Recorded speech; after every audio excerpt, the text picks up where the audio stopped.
Okay, welcome back to the class. Today's topic is the corporate level strategy and there's diversification in scope. I divide five parts for this topic. The first part is the corporate versus business strategy, this one. Uh, and second part is the vertical integration, and the forward and backward link, forward and backward link.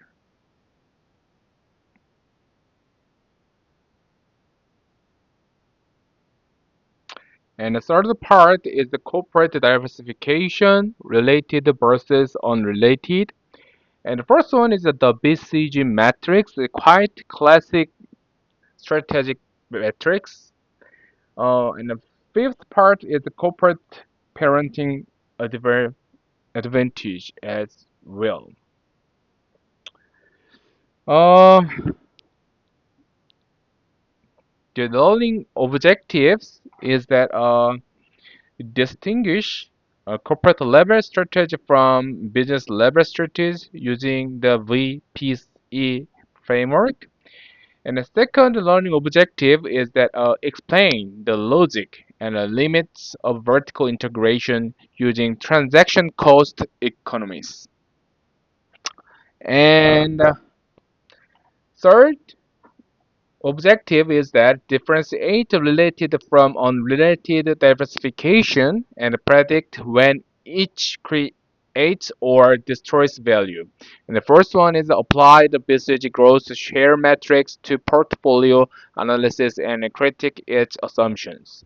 And evaluate the concept of corporate parenting advantage and its implication for M&A decisions. Okay, and if we have enough time, I would like to show synthesize portal diversification test with the resource-based view of multi-business firms as well. Okay, let's deep dive into the first part, corporate strategy versus business strategy. Okay, good.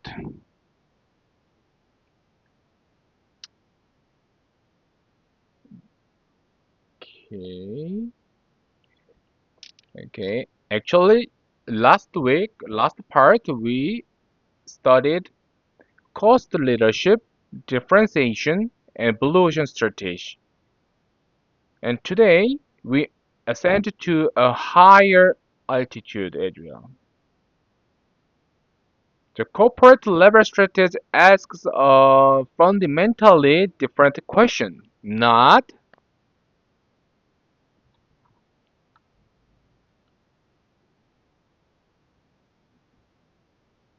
how do we compete,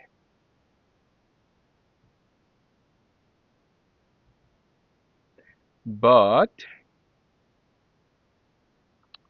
where do we compete?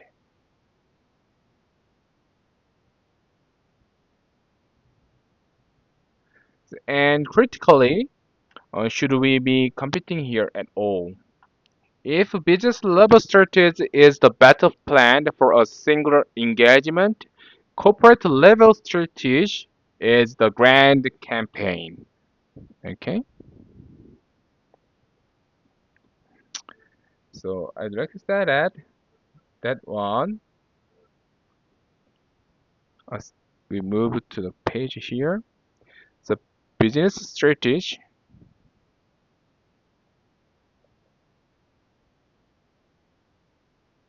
is what? The battle plan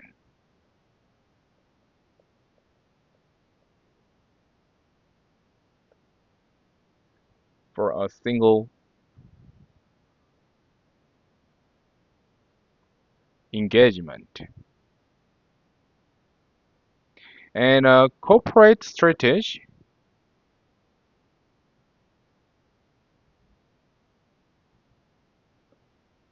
Oh, sorry, it's my typo here.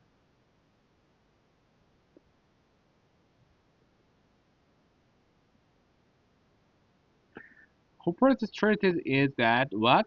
The grand campaign.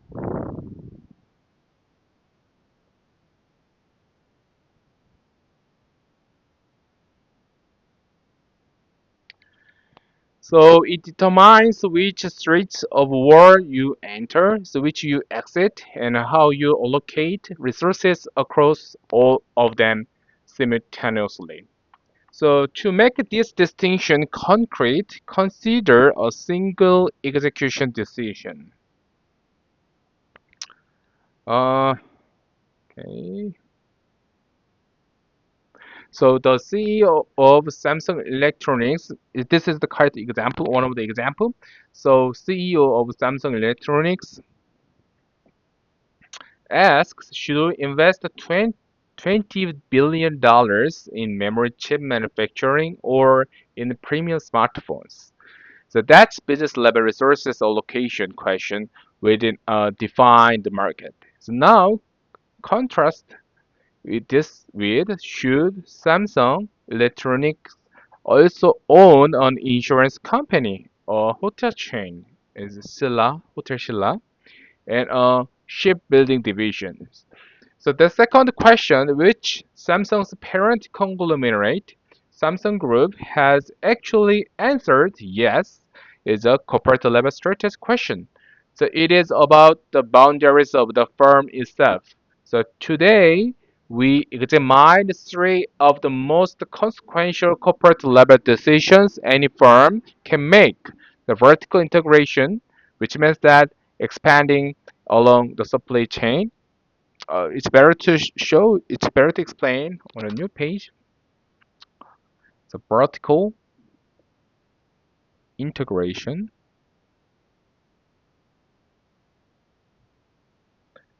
So expanding along the supply chain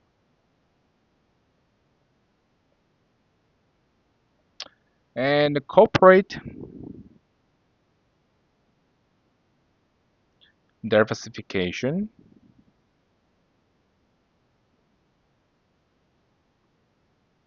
means that entering new industry, entering new industry, and portfolio management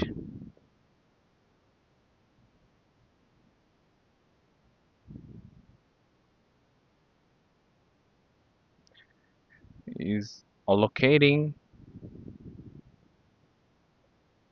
resources across a collection of businesses.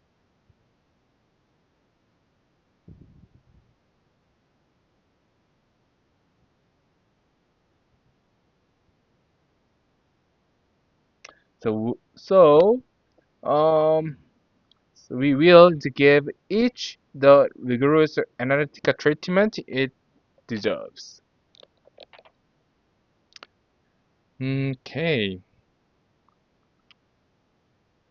So before diving into specific strategies, so we need a conceptual anchor. What does value creation means at the corporate level?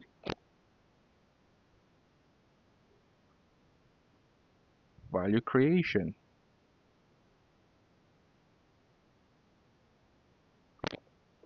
It means at the corporate level. So distinctive from the business unit level. As a Porter, we heard many times of his name. Porter posed this question with deceptive simplicity in his landmark Harvard Business Review (HBR) article. So he argued that the diversification and corporate expansion can only create value if they pass three essential tests.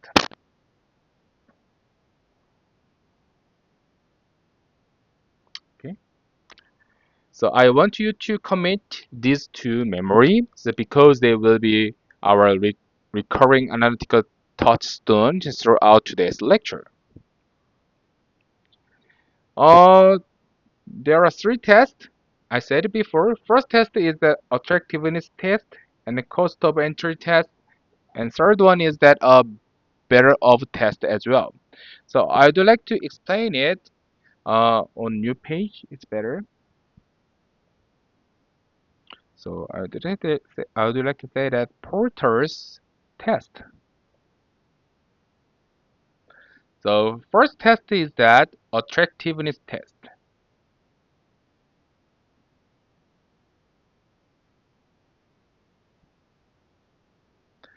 So the question asked normally is the industry we are entering structurally attractive, so capable of earning returns above the cost of capital? Is that so? Strategic implication is that strategic implication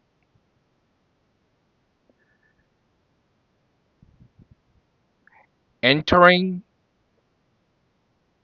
an attractive industry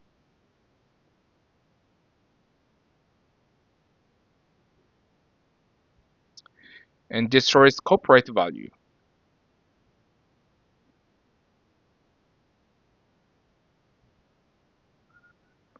So even if the entry itself succeed operationally.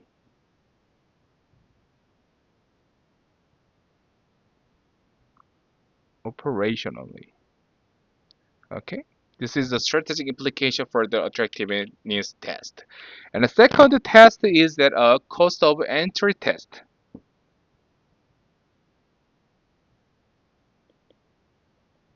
Entry test.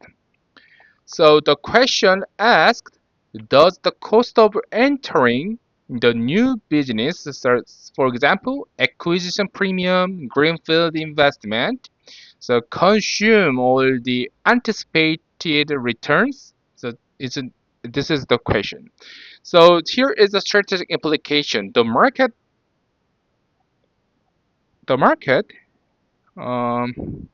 often prices attractive opportunity fully.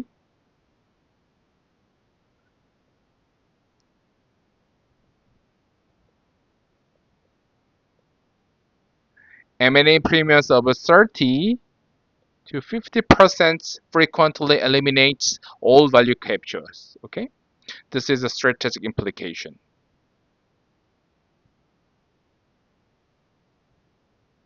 Eliminate all value capture as well. And third test is that a better off test.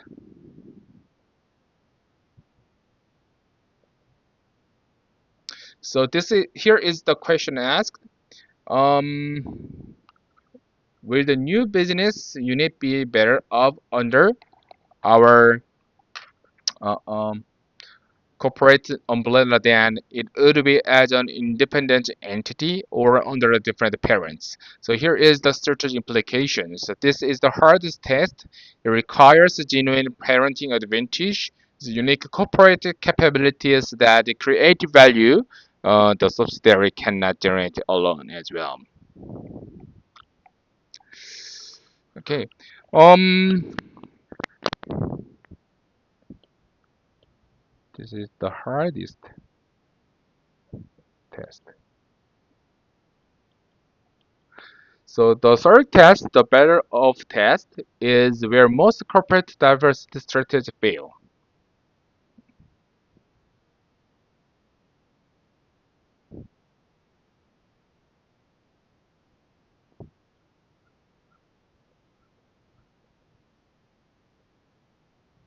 Strategies uh, of this fail. So it is easy to enter an attractive industry um, at an acceptable price. So it is extraordinarily difficult to add more value to that business than any other potential owner could. So the cases of Quaker's oat acquisition of Snapple. So Daimler's mergers with Chrysler and AOL's merger with Time Warner and all cautionary tales of corporate strategies that passed the first two tests but failed the third catastrophically. Um, Before we proceed, so I hope you guys pause this lecture. So think or discuss with your friend or your parents or whoever. So discuss this question. Okay. So consider this. Amazon now operates in e-commerce, right?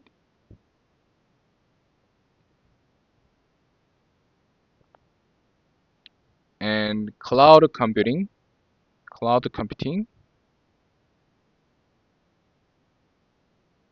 AWS, and streaming video, right? Streaming media,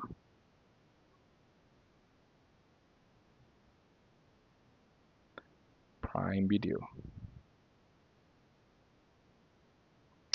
and grocery retail also,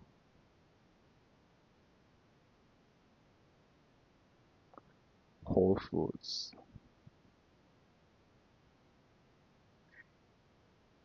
and also they have pharmacy, pharmaceutical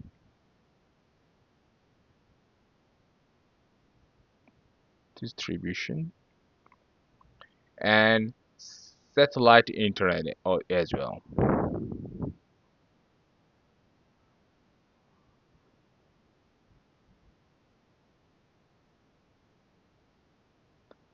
So using Porter's three tests, so which of these expansions of Amazon do you think were strategically justified and which were questionable?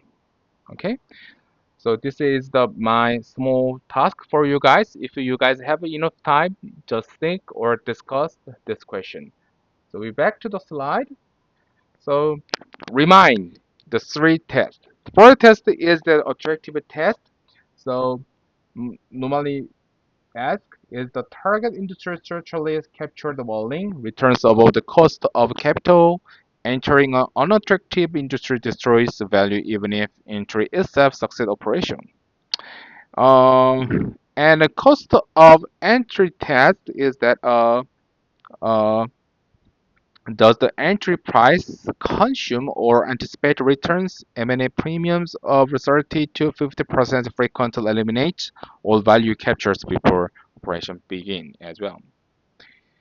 And the third test is that better of a test. Okay, good. Here is my discussion prompt. If you have enough time, just do it.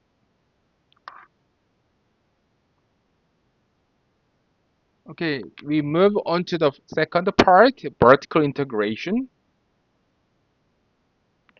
Is a forward and the backward links.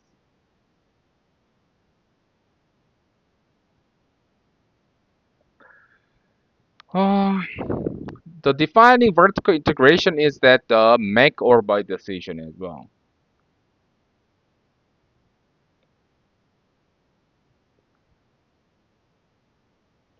Buy decision.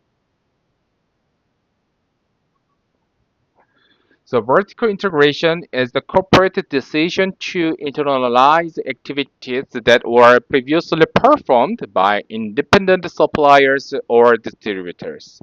To expand the firm's boundaries along the value chain rather than across industries. It is the foundation of make versus buy, the decision of a corporate strategy, and it has profound implications for a firm's cost structure, the competitive position, flexibility, and risk profile. So to understand the logic, we must first understand the value chain, Michael Porter's value chain framework. Um, the first activities into a sequences of primary activities: inbound logistics, operations, outbound logistics, marketing and sales service, and supporting activities, infrastructure, HR, technology, procurement, and finance as well. So the boundaries of the firm define which of these activities it performs internally and which it outsources to market participants. So backward integration means expanding toward the firm's input suppliers, acquiring or developing capabilities in the upstream portion of the value chain. A steel manufacturer that acquires its own iron ore mines, a fashion retailer that buys a textile factory, or an electric vehicle company that builds its own battery cell manufacturing plant are all pursuing backward integration. So forward integration means expanding toward the firm's customers and distribution channels, acquiring or developing capabilities in the downstream portion of a value chain. So brewery that opens its own chain of bars. A software company that launches its own retail stores. Apple is the good example, and or pharmaceutical firm that acquires a pharmacy benefit manager are all pursuing forward integration as well.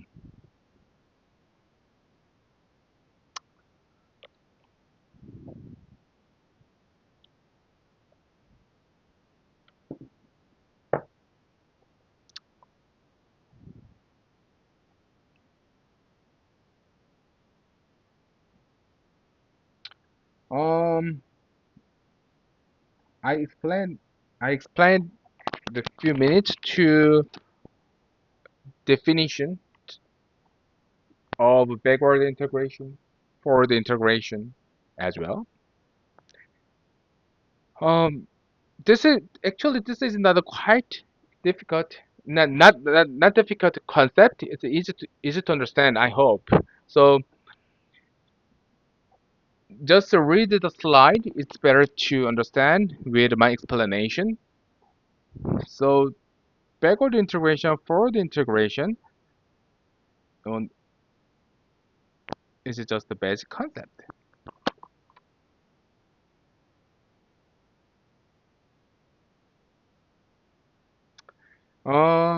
So we move to the next concept, TCE, transactional cost economies. So the most regular theoretical frameworks for understanding vertical integration decision is that of TCE, transaction cost economies. So developed by Nobel lecturers Oliver Williamson. Is building on the foundational insight of Ronald Coase. His papers. The central question of the TCE asks is deceptively simple. So when is it more efficient to organize inside the firm rather than through the market? So the original insight was that the markets are not costless. Markets are not costless. So, which means that every market transaction involves search cost, negotiation cost, contracting cost, monitoring cost, and enforcement costs. So, when these transaction costs become sufficiently high, organizing the activity inside a firm despite its own bureaucratic cost so becomes more efficient. So the keyword is that efficient. This word is the keyword for the TCE if it's the end. So Williamson elaborated this framework into a rigorous analytical tool by identifying the specific conditions under which transaction costs become prohibitively high. The TCE concept, the first concept is the assess specifically. The definition is that the investments specialized to one relationship losing value if redeployed. Um, so which means that the degree to which investment in a transactions are specific to that particular relationship and cannot be redeployed to alternative uses without significant loss of value.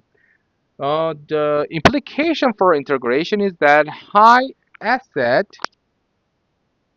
specificity creates hold up risk.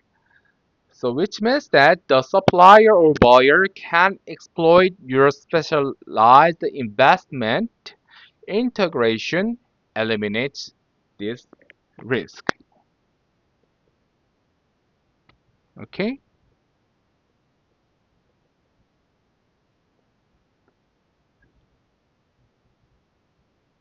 Eliminated. And the second concept is uncertainty. The definition is that future states cannot be fully contracted for in advance.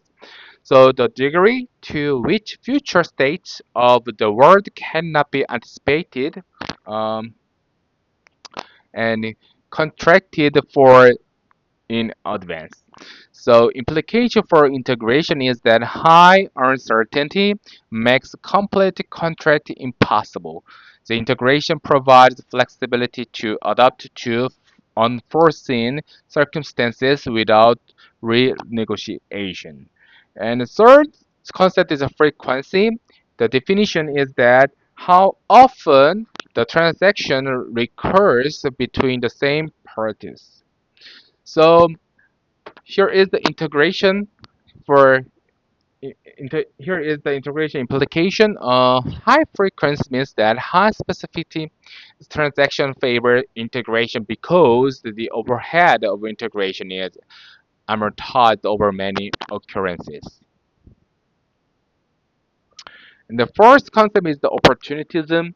Is the definition is that the tendency of economic actors to act in self-interest with good misrepresenting information, shrinking, or exploiting contractual gaps. The implication is that integration replaces arm's length incentives with organizational authority, reducing opportunistic behavior through monitoring and culture. Uh, the practical implication is quite powerful for the TCE. So, firms should integrate vertically when the transaction involves hard specific assets, high uncertainty, and frequent recurrence. So, because these conditions make market contracting prohibitively costly or risky. So conversely, firms should rely on market suppliers for standardized and low specificity inputs transacted under conditions of low uncertainty. So even if those inputs are strategically important. So consider Apple semiconductor strategy. For most its history, Apple relied on ARM-based chips designed by third parties and manufactured by TSMC as well. So Apple case is the good to understand. Apple relies on chips by TSMC. So in 2020, Apple introduced the M1 chip. So designed entirely in-house. not TSMC. So using Apple Silicon architecture.